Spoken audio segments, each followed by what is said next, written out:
Morning सुबह सकाळ भांडण काय चाललंय झाला करायचे आपण तुमचं संगीत चला इकडे मस्त पैकी सकाळ सकाळचा बेत आणि आज आपल्या बेतामध्ये काय आहे तुम्हाला दाखवते। आज आणलेला आहे मी काशीफळ। आमच्या इकडेला काशीफळ म्हणतात, तुमच्या इकडे काय म्हणतात। आणि हे उपासाला हे याची खीर बनवते, कोणी भाजी बनवते, कोणी काय काय वगैरे वगैरे वगैरे भरपूर प्रकार आहेत। पण याची खीर एक नंबर लागती आणि ती खरंच शरीराला चांगली असते आपल्या। तर म्हणलं चला तुम्हाला आता उपासाचा दिवस आहे, मी तर उपास धरीत नाहीये। तुम्ही मला सांगितलं तुम्हाला उपास द्यायचा, मला नाही, मी उपास तापास करत नाही भावना। तुम्हाला पण माहिती आहे कारण की मला पित्ताचा त्रास आहे आणि मी उपास तापास धरू शकत नाही। तर म्हणून आज मी तुमच्यासाठी खास ही काशीफळाची, आमच्याकडे काशीफळ म्हणजे तुमच्याकडे काय म्हणतात ते नक्की सांगा। तर याची खीर बनवत आहे। तर चला म्हणलं आज खीर करताना आहे ना तुमच्याशी एक ज्या लहानपणीच्या काही गोष्टी असतात ना ते शेअर करूया। आणि खरं सांगायला लहानपण हे खूप खरंच यार खूप म्हणजे एक हे राहते ना, निरागस राहते ना। आणि एकदा बालपण गेलं ना तर ते नंतर वाटते अरे यार खरंच यायला पाहिजे, असायला पाहिजे बालपण, पण ते कधीच येत नाही, आहे की नाही। असं एक निसर्गाचा नियम आहे ते, होय। पूर्ण व्हिडिओ नक्कीच बघा। तर आम्ही ना खेळायला जायचं होतं आणि तिथून मस्तपैकी काशीफळ तुडतूड आणायचं। कधी कधी आहे ना घरी भांडण करायला बाया यायचं, तुम्हाला काय सांगू। तर आम्ही लय आणायचो आणि याच्यामध्ये गुळ टाकून खायचो।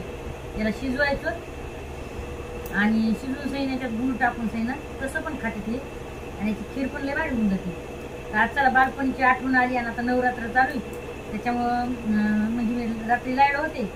तर ताई म्हणले की बऱ्याचशा ताई साहेब म्हणले की बुवा ताई एखादा उपासाचा पदार्थ करून दाखवा। तर म्हणलं चला खीर आपण करून दाखवू। त्याच्या आधी सालटे काढून घ्यायच्या, बी काढून घ्यायची आणि सालटे काढून घ्यायची। आणि काही जणांची एवढी स्वप्नाची निष्ठा असती ना काही लोकांची, तर मला वाटतं ते कामाला एक करतात कोठ्यावर जाऊ जाऊ, म्हणजे शब्दाचा वेगळा अर्थ काढतात। तर एक अशीच आहे नालायक बाई आणि तिनं आहे ना म्हणजे असं व्हिडिओ रोस्टिंग केलाय आणि त्याच्यावर असं म्हणजे लिहिलंय ती ना कोठ्याचं।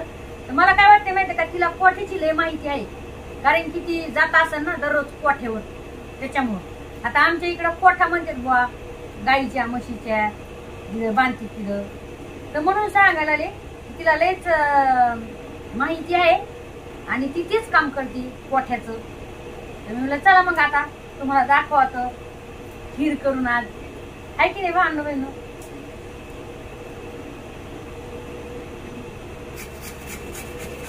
तर आता आपण हे सगळं असं खिसून घेऊ बघा।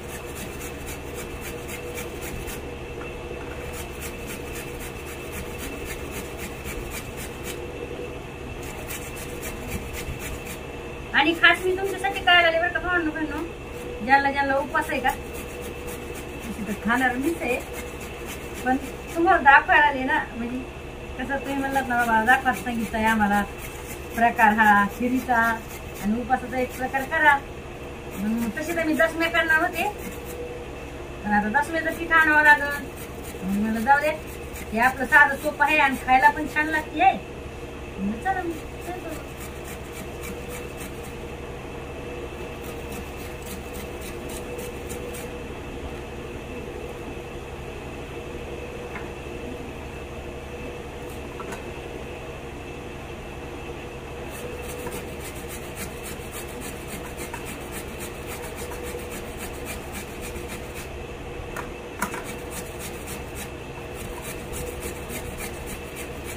चुलीवर दाखवायची होती मला ही खीर तुम्हाला आपल्या शेगडीवर, पण काय करू मला लागली भूक,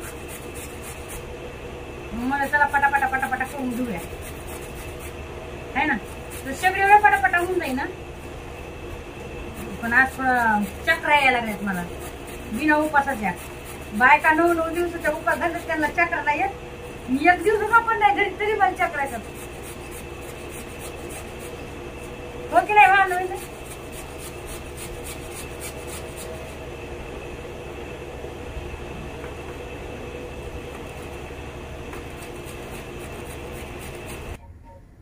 तर आपला खीस तयार झालाय, आता मस्तपैकी खीस केलाय बघू शकताय। हे की नाही असं चिकटायला बघा. आणि आता टाकूया याच्यात कढईत तूप. तर सहसा आहे मी तुम्हाला एक सांगते, लहानपणी आहे ना मामाचा जो उपास होता का म्हणजे याच्यावर होता, फक्त आपला खाल्ला तर खाल्ला साबुदाणा नाही तर एखादं फळ असं खायची. एवढं काही जास्त नाही. ते राजा याच्या भाकरी दसमे ते कत्ताय पण नव्हती खात महिमा. शेजारीने पाजारीने केला तर मग मामाईला गिलास भरून आणून द्यावा. मग महिमा द्यायची मला, आम्हाला प्यायला माहिती प्या. कारण की महिमा असं उपासाला हे असं जास्त काही खात नव्हती. आजकाल बायका मी असं कोणाला नाव नाही ठेवणार आहे बरं का, की बुवा उपास धरतात असं तसं नाही. पण मला वाटतं उपास कशाला म्हणते, जे आपण नाही का फक्त फळं बिळं खाऊन शेण त्याला म्हणायचं उपास. हे दसमे वगैरे काय ठीक आहे ना, समजा भूक लागतेच माणसाला होय.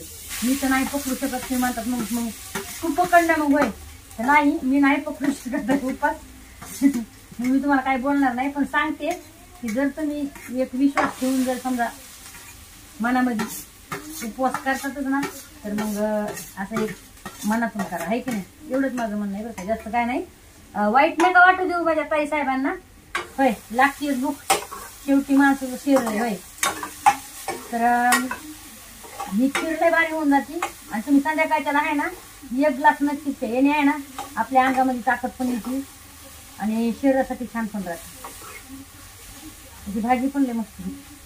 तर अशी आपण आता हे तुपात भाजून घेऊ. इकडे दूध ठेवलंय नाही गरम व्हायला, आणि मस्तपैकी असं त्याला भाजून घ्यायचं.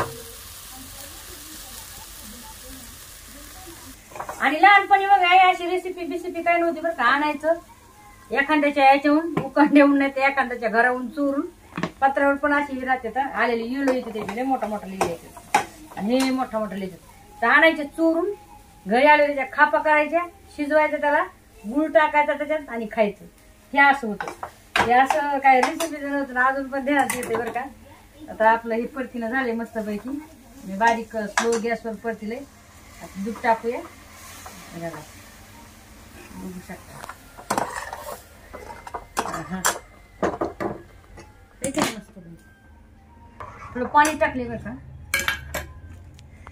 साखर टाक. याच्यात तुम्हाला जर आता काही लागत असलं फ्रूट, हे फ्रूट म्हणजे आपलं नाही का काजू बदाम वगैरे वगैरे, काजू बदाम पिस्ता ड्रायफ्रूट टाकून घे, मस्त लागते. आता माझ्याकडे आता सध्या नाहीये, मी साधी सिंपल केली आहे. आणि तुम्ही आज नक्की म्हणजे नक्कीच करून खाणार का नाही बरं, खरं खरं सांगा मला कमेंट मध्ये जरूर सांगा की हवं सांगितलंय. आम्ही आज नक्की म्हणजे संध्याकाळच्याला ही खीर करून खाणार, आणि कशी लागती ते मला कमेंट मध्ये जरूर सांगा. पण तुम्ही हे टाकायच्यात काजू बदाम, मस्त लागते होय. बघा किती छान आली रंग बघा ना. आणि हो केसर पण टाका जर असला तुमच्याकडे. केसर नाही माझ्याकडे, तसं केसरची गरज नाही मला, मस्त कलर आलेला आहे. पण टाका, केसरने खूप छान चव लागते. खा मग करून खीर, आणि सगळ्यांना आपल्या नवरात्रीच्या हार्दिक हार्दिक शुभेच्छा. मस्त एक नंबर. आता मी खाणार, मला भूक लागली. आणि हो लाईक शेअर सबस्क्राईब करायला विसरू नका भावनो बहिणो. आणि आपलं फेसबुकचं पण चॅनल आहे संगीता गायकवाड ब्लॉग, तिथं पण फॉलो करायला विसरू नका. नक्की व्हिडिओ कसा झालाय सांगा मला. तुम्हाला खीर आवडली ना, आणि जर तुम्हाला अजून जर उपासाचा पदार्थ बघायचा असेल तर मला सांगा तुम्ही कमेंट मध्ये की संगीता आम्हाला हे करून दाखवा. तुम्ही ते पण दाखवते करून. साबुदाण्याची वडी करू का, लय भारी होतं, मला लय आवडतं.